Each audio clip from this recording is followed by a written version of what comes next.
I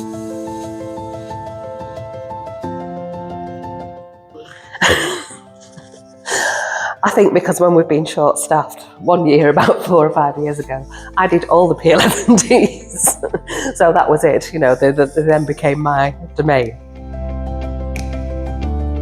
It's an annual form that needs to be completed by an employer or anyone that they provide benefits in kind to. It's a short window, so you've only got from the end of the tax year to the 6th of July to file it. So it needs to be dealt with quite promptly each year. The main benefits, which are probably 85–90% of what we deal with, car benefits, van benefits, medical insurance benefits. They seem to be sort of the majority of what most employers provide. There are quite a lot of other little quirky things that, are in a minority. Some employers provide living accommodation for employees, some pay golf club subscriptions, gym subscriptions, pay their accountancy fees for them.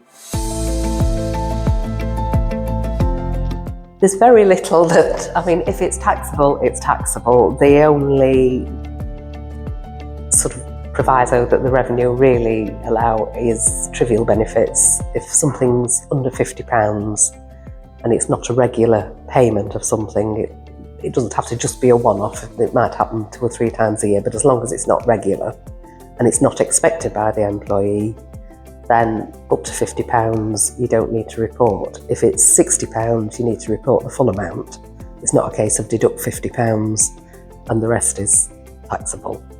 But trivial benefits are about the only little perk that you can get away with. The other one, which is more broadly known, excuse me, is Christmas parties, etc. Up to £150 per staff member on drinks and food are allowed each year.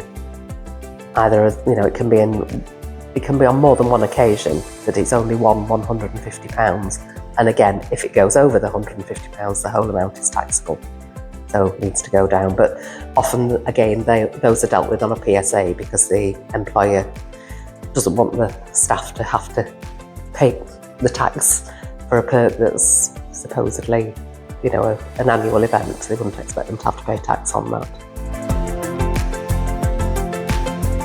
Well, for car benefits, it's the list price of the car. It's based on the CO2 emissions.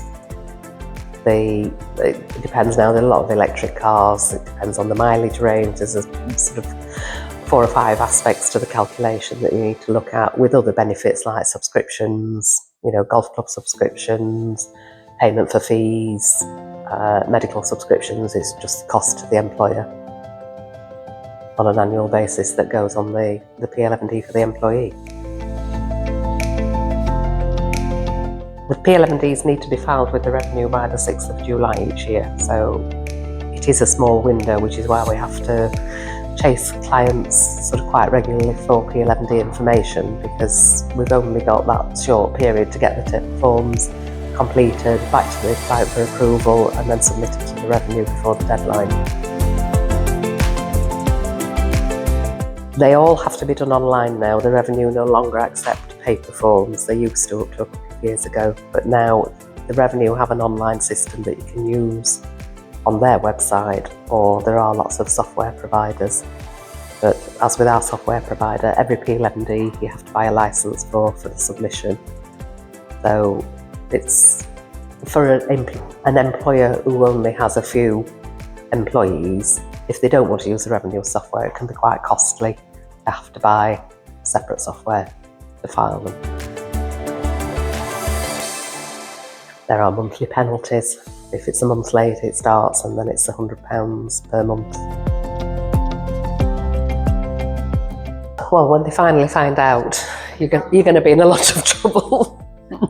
It's going to be very costly.